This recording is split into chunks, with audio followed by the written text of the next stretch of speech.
Hi, welcome to all the schools. Guess what? You've just jumped all the way about 2,000 kilometers from South Africa to Kenya, and we're with a pride of lions, the Angama pride of lions. They have 7 cubs. There are 3 females with them at the moment. They're lying on the edge of a deep little... But we've followed them for the last couple of hours, and I'm hoping they're going to get up and move. We've also found a male lion that's not too far from here, but there we go, the Angama pride, lots of little cubs. I can't wait to hear your questions. My name is Brent, I have them on camera, and we are in the Masai Mara in Kenya. Aren't they just too cute? So I'm guessing these guys are about 5 months old. At the oldest, probably closer to 4 months.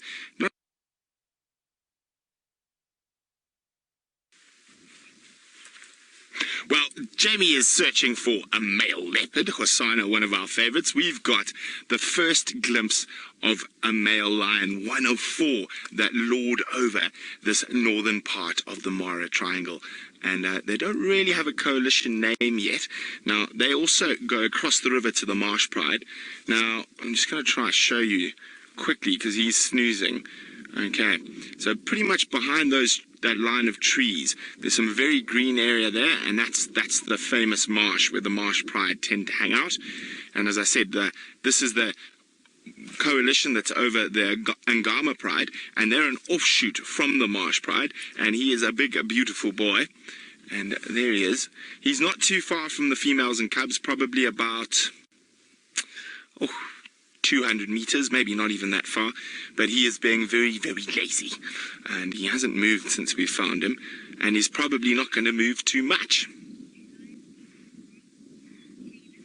Hi, Caden. Caden is wondering, do lions eat grass? Caden, they do, but not very often. So lions are predators and carnivores, which means they eat meat. Sometimes you will see lions eating grass when they've got an upset tummy. They'll eat the grass to try help their tummy, but normally they like buffalo, wildebeest, zebra, giraffe, and all the other animals out here. So lions eat the other animals, so they are meat eaters, carnivores. And it is just a glorious afternoon here. Jade, hello, nice to hear from you. Jade would like to know, do all lions have manes? Jade, they do not. Only the boys, and then only again the adult boys or the big boys have manes. And the reason they have manes is to protect their neck and back of their head and their throat when they are fighting with other male lions. So male lions will fight for girlfriends and territory. So that's why they have developed or evolved this big mane. It's to help them protect themselves when they are fighting. Now, the females, which we saw for a very short time a little bit earlier, they don't have manes. A male will only really start developing his mane properly from about 2 years old, where it's quite visible, but it'll only be fully developed at about 6 years old. And I would say he is definitely an adult, probably somewhere between 6 and 10 years old. I haven't really had a good look at his face yet, but maybe, I'd say, just looking at him, he looks in quite good nick. So maybe not as old as 10, maybe 6 to 8 years old.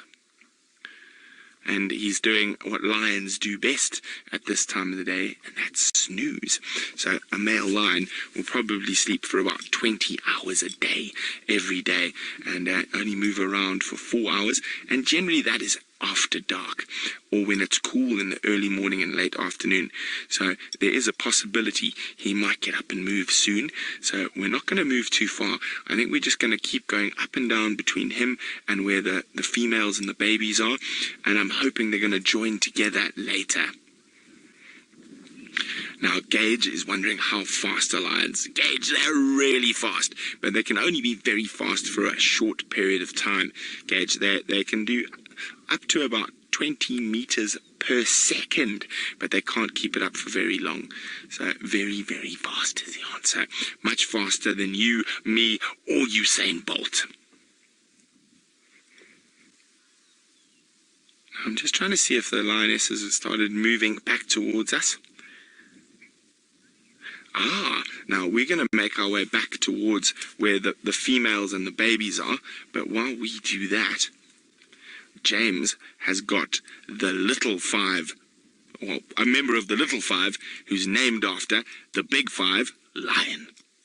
We are moving along from a creature with 8 legs to one with 4, but that is snoozing. So you can't see the rest of the lionesses. They're in the grass around there. So we dashed across to the other side of the lugga. Now, a lugga is a donga, or a big ravine in Swahili, and we wanted to be on the right side where the lionesses were for when they got moving. Now, if we come up from this side and we look up towards the escarpment, up towards Angama, on that hill, zebra, giraffe, coax hartebeest, topi, and buffalo. Now, Andy, oh, there you can just see the giraffe. You see the giraffe here? In the distance there. Now, even though at the moment the Angama pride seems to specialize in warthog, there's a male around, so there's a good chance that they might get moving and head towards that mass of animals on the short grass around the escarpment.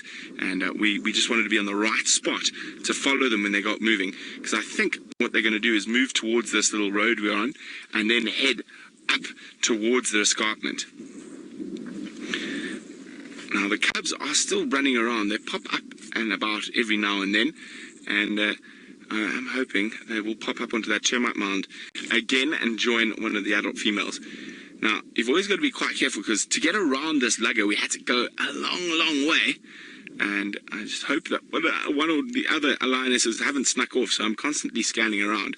Now, remember, we are live from the Masai Mara in Kenya. More specifically, we're right in the northern corner of the Mara Triangle, and it is an incredibly beautiful and incredibly productive area, and that's why this lion pride is doing so well, and it's one of the most stable lion prides in the Mara Triangle. Remember, hashtag Safari Live if you have any questions for us about the Mara, the lions, everything and anything to do with this beautiful, stunning part of the world. Now, on our first safari here, if we go down to the Samaki swamp, now the Samaki means fish in Swahili, and it's a long way away from us here, but it is incredible the distances you can see. There must be 100 or so elephants spread over the swamp. Can you see them there, Vim? Look at that.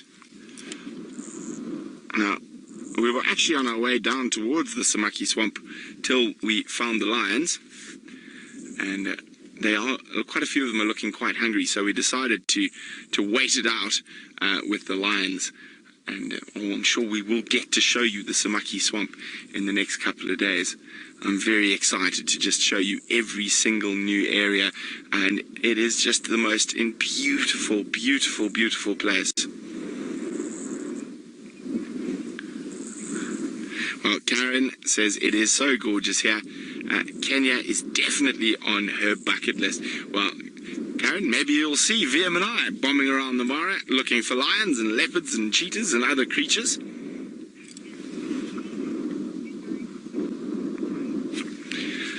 Hayden is wondering, do lions attack giraffes here? Well, apparently they do quite often, and as I said, I'm still learning what's going on here, which makes it even more exciting for me. But they do actually, the day before we arrived, a pride to the sort of southeast of us apparently killed a baby giraffe, but they have been known, when the males are present, to take adult giraffe as well. The thing that I find almost unbelievable, especially after all the time I've spent in the bush in southern Africa, is that there were 4 lionesses, and they had a single buffalo bull by himself, and the buffalo chased them for a good 50 or 60 meters, and they had no interest in even attempting to grab onto such a big, dangerous beast, unlike our beloved Nkahumas of the Sabi Sands, who see a buffalo and their eyes light up. Now, there's a couple of reasons for this. There is just so much more food around here that they are not forced to go after the big prey like buffalo. And they specialize, while the wildebeest aren't here, mostly in warthogs, from what the guides tell me. But when the males are around, they will go for buffalo. And so quite interesting. And we must remember that a lot of animal behavior is area specific rather than species specific. So the lions in the Mara are going to behave differently to the lions in the Sabi Sands in some ways. And we've already seen how they really love to use a tree to rest in, to get away from the flies. Today, nice and windy, so the flies will be battling, so the lions not needing to scamper up into the boughs of a shepherd's tree to escape the biting flies at the moment. And it's going to be interesting. We're going to learn a lot, and we're going to see some behavior that we're not used to while we're in the Mara. So it is so exciting.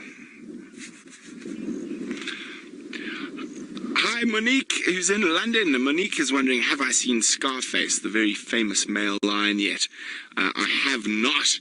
I heard he swam the Mara River, and he's actually on the other side of the river at the moment. Apparently his limp is a bit better, and he's looking a bit healthier than he was. Now, tomorrow, we're probably going to go head down into the area that Scarface frequents in the Triangle side, and who knows, maybe a little bit of lion luck is in order, and we'll see that gorgeous big boy. Now, we're still in the rainy season at the moment, and you can see there are some clouds building. We have some forecast for rain over the next few days, but you have these wonderful big thunderstorms. You can actually drive around them, but you can see forming up on the escarpment. Now, when the clouds, from what I've learnt and chatting to people, when the clouds form in this area, the prevailing winds are going to push them towards Lake Victoria.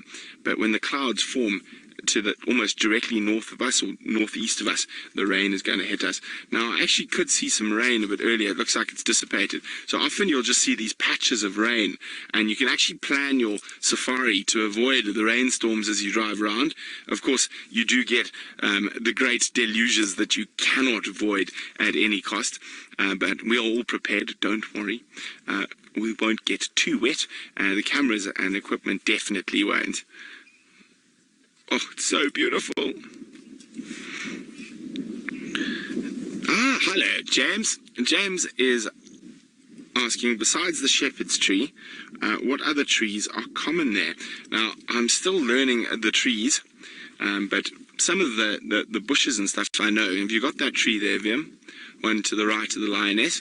Now, that is Balanites, a torchwood, but it is not the same one we get in South Africa. It is Egypt something. Oh, I can't remember. My brain is failing me. But it is a torchwood, but it's Egypt, obviously named after Egypt, but I cannot for the life of me remember the full scientific name.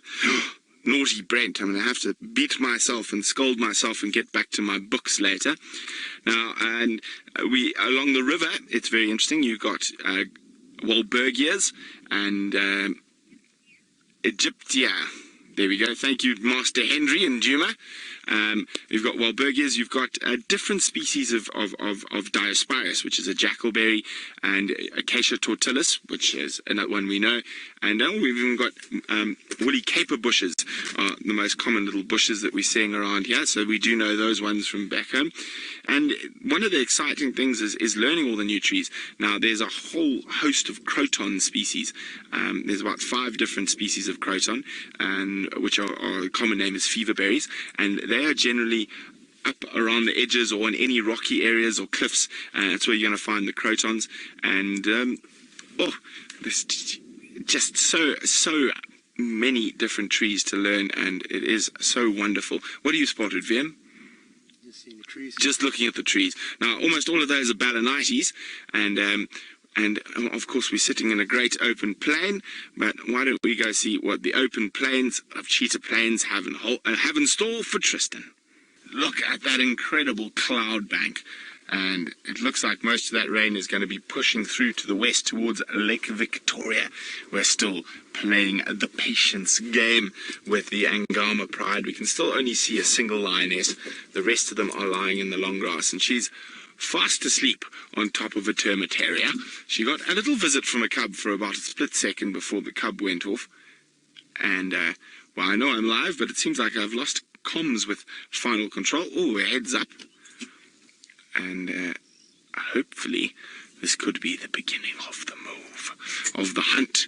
Now, we can't really see in the long grass, but there are lots of animals around us at the moment, and lots of warthog. This time of the day, they're going to be heading back towards their burrows. She could just be getting up to check where the little cubbies are, and she spotted something. Where are my binoculars? There they are. And she is looking up towards the